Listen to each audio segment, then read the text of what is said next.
بسم اللہ الرحمن الرحیم۔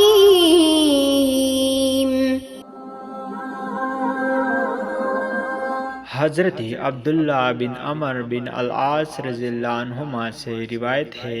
کہ انہوں نے رسول پاک صلی اللہ علیہ وسلم کو ارشاد فرماتے ہوئے سنا، تم مؤذن کو اذان کہتے ہوئے سنو تو تم بھی وہی الفاظ کہو جو وہ کہہ رہا ہے، پھر مجھ پر درود پڑھو۔ پس جس نے مجھ پر ایک مرتبہ درود پڑھا، اللہ تعالیٰ اس پر 10 رحمتیں نازل فرماتے ہیں۔ پھر میرے لیے اللہ سے وسیلہ مانگو۔ وسیلہ جنت میں ایک مقام ہے، یہ اللہ کے بندوں میں سے کسی ایک بندہ کے لیے ہوگا،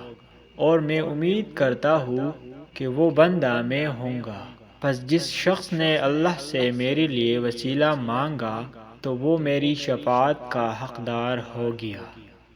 حضرت عمر بن خطاب رضی اللہ عنہ سے روایت ہے کہ رسول اللہ صلی اللہ علیہ وسلم نے فرمایا، جب مؤذن کہے اللہ اکبر اور جواب دینے والا بھی اس کے جواب میں کہے اللہ اکبر، پھر مؤذن کہے اشہد اللہ الہ الا اللہ اور جواب دینے والا بھی اس کے جواب میں کہے اشہد اللہ الہ الا اللہ، پھر مؤذن کہے اشہد ان محمد الرسول اللہ اور جواب دینے والا بھی کہے اشہد ان محمد الرسول اللہ، پھر مؤذن کہے حی علی الصلاح، جواب دینے والا کہے لا حول ولا قوة الا باللہ، پھر مؤذن کہے حی علی الفلاح تو جواب دینے والا کہے لا حول ولا قوة الا باللہ، پھر مؤذن کہے اللہ اکبر